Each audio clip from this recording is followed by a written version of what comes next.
Mutton curry ఎలా చేయాలో చూద్దాం. ముందుగా ఆనియన్స్, పచ్చిమిరపకాయలు కట్ చేసి పెట్టుకోవాలి. నెక్స్ట్ కరివేపాకు ఎలా చేయాలో చూద్దాం. ముందుగా కుక్కర్లో నూనె పోసుకున్నాక నూనె వేడెక్కాక జీలకర్ర వేసుకోవాలి. కొంచెం ఆవాలు,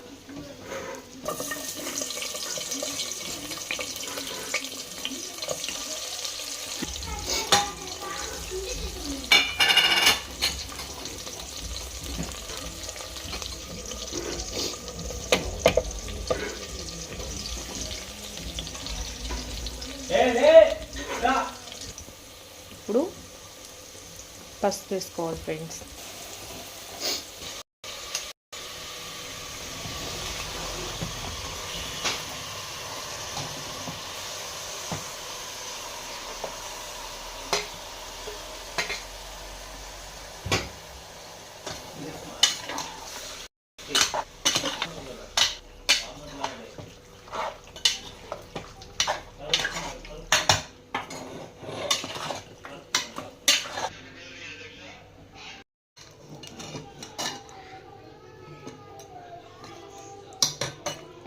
కుక్కరు ఈజీలు 3 విజిల్లు వచ్చినాక ఉంచుకోవాలా. కుక్కర్లో మటన్ని 3 విజిల్ తర్వాత గ్యాస్ ఆఫ్ చేసి ఒక 5 నిమిషాలని ఓపెన్ చేయాలి. ఇప్పుడు గ్యాస్ ఆన్ చేసుకున్న తర్వాత అల్లం వెల్లుల్లి పేస్ట్ వేసుకోవాలి. కూరకు జరుపుకొని అల్లం వెల్లుల్లి పేస్ట్ వేసుకోవాలి. తర్వాత ఈ అల్లం వెల్లుల్లి పేస్ట్ ముక్కలు పట్టేలాగా మంచిగా ఇలా కలుపుకోవాలి.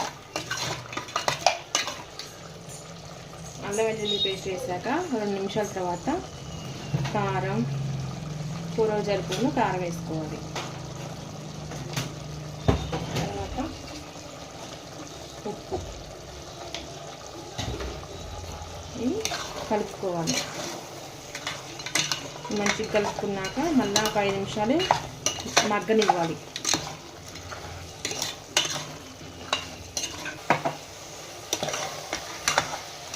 కారం అనేది మగ్గాక కారం వాసన పోవాలి మొత్తం. ఇప్పుడు నీళ్ళు పోసుకోవాలి. 2 గ్లాసులు నీళ్ళు పోసుకున్నాక కుక్కర్ మూత పెట్టుకొని కొద్దిసేపు గ్యాస్ మీద ఉంచాలి. ఈ నీళ్ళు మొత్తం ఇనకాలి మంచిగా, అంటే కొంచెం లైట్గా అన్నంలో వేసుకుంటే కలుపుకునే విధంగా రావాలన్నమాట చారు అనేది. ఇలా అయిపోతే తర్వాత మసాలా వేసి గ్యాస్ ఆఫ్ చేసుకోవడం ఫ్రెండ్. అయిపోయింది మటన్ కర్రీ. ఇలా పులుసు అనేది మంచిగా చిక్కపడాలి. చిక్కపడిందాక ఉంచుకోవాలి. ఇప్పుడు మసాలా వేసుకోవాలి. మసాలా వేసి మూత పెట్టి ఒక 5 నిమిషాల నుంచి గ్యాస్ ఆఫ్ చేసుకోవాలి.